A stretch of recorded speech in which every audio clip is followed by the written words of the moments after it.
warahmatullahi wabarakatuh. Perkenalan diri dulu, saya Cahyo Raharjo dengan NIM 23103140944. Di sini saya ingin memaparkan laporan akhir proyek sistem berupa palang lampu kereta api kelompok dari koneksi Singa. Ini adalah anggotanya. Yang pertama di sini ada Adlan Roni dengan NIM 03, terus ada Wanda Ramadan atau Rama, terus ada saya sendiri Cahyo Raharjo NIM 094. SGD yang dituju dari sistem palang kereta api ini pengembangan sistem palang pintu kereta api yang berbasis IoT.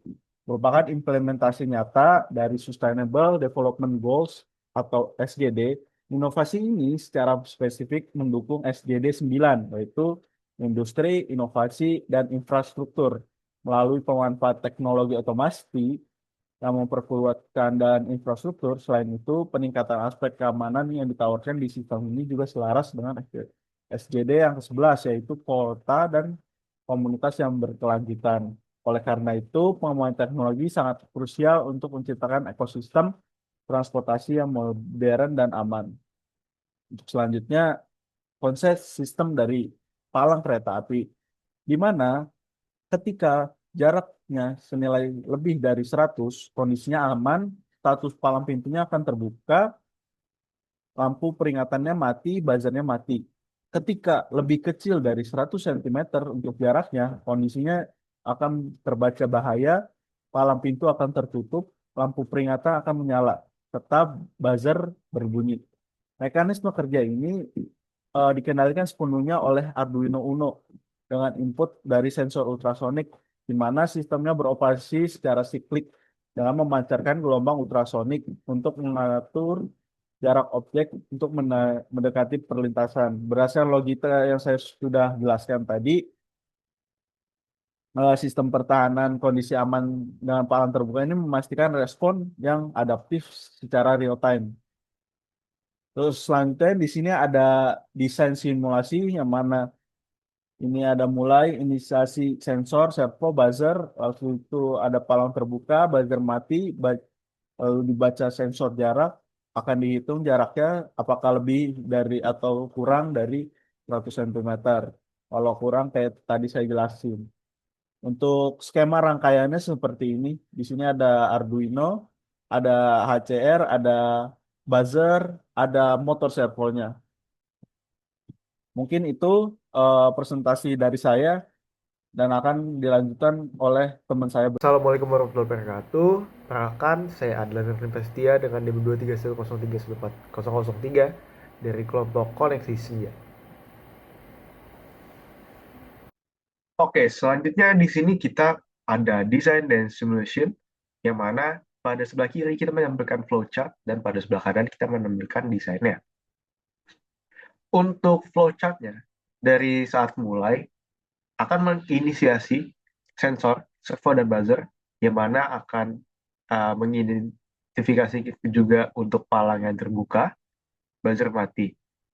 Lalu akan ada pembacaan sensor jarak, yang mana akan menghitung jaraknya di bawah atau di atas 100 cm. Kenapa 100 cm? Dikarenakan komponen yang kami gunakan, ultrasonic, yang ada pada software Walkme, hanya bisa mendeteksi dan diatur dari 0 sampai 400 cm. Jika terdeteksi jarak di bawah 100 cm, buzzer akan aktif dan menutup palang. Jika tidak, maka buzzer non-aktif dan palang masih tetap terbuka. Proses itu akan diulang terus-menerus selama rangkaian ini menyala.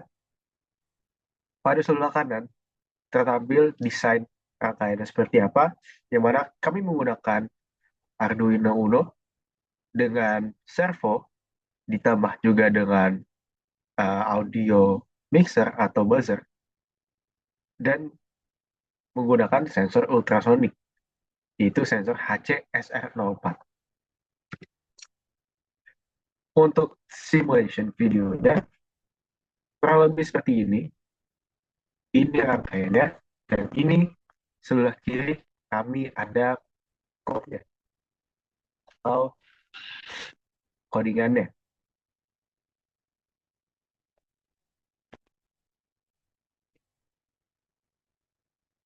Kita langsung mulai saja. Di sini, kalau misalkan sinyal ultrasoniknya atau sensor ultrasoniknya diturunkan terus-menerus sampai di bawah 100 cm, maka ini yang akan terjadi.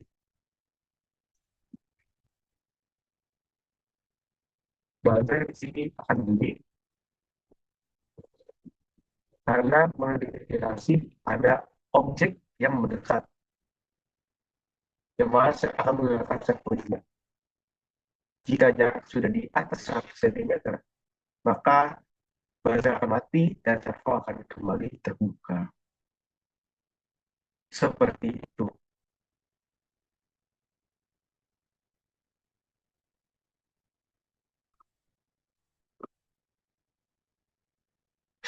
Assalamualaikum warahmatullahi wabarakatuh. Perkenalkan, nama saya Wanda Ramadan dengan NIM 2310314 087.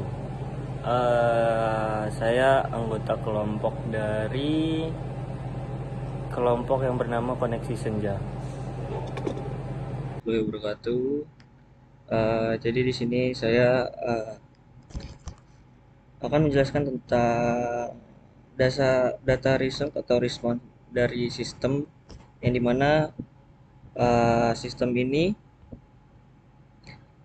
ada dua tampilan ketika pada saat implementasi sistem itu mati dan implementasi sistem itu menyala. Jadi di sini pada sistem yang mati itu, saat kondisi mati ini seluruh komponen kayak buzzer terus palang itu belum aktif meskipun sensor sudah terpasang. Nah, ketika sistem sudah menyala, itu sensor ultrasonik mulai bekerja dan mendeteksi objek kereta. Kemudian data yang ditangkap oleh sensor akan dikirim ke Arduino Uno untuk diproses untuk menggerakkan buzzer, untuk menggerakkan palang keretanya atau motor servo dan membunyikan buzzer, yang dimana sensor ini di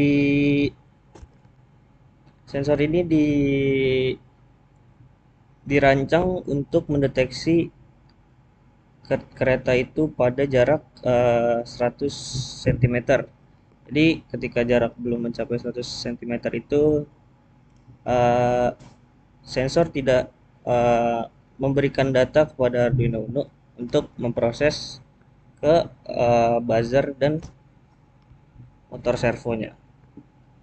Oke, kita lanjut ke solusi konkret mendukung SDGs. Jadi sistem ini mendukung SDGs yang 9 dan 11 dengan menghadirkan solusi otomasi sederhana berbasis teknologi sensor dan microcontroller. Konsep ini dapat dikembangkan menjadi sistem industri berskala kecil hingga menengah, seperti sistem keamanan otomatis atau pengendali akses yang meningkatkan efisiensi dan keandalan infrastruktur.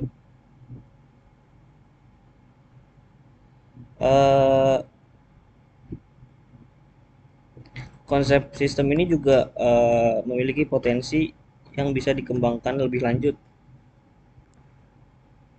Kemudian sistem ini juga memberikan manfaat yang lebih luas lagi bagi masyarakat. Jadi mungkin untuk solusi konkret SDGs mendukung SDGs hanya itu. Saya lanjut ke penutup dan refleksi. Oke, jadi kesimpulan sebagai penutup itu bisa disimpulkan bahwa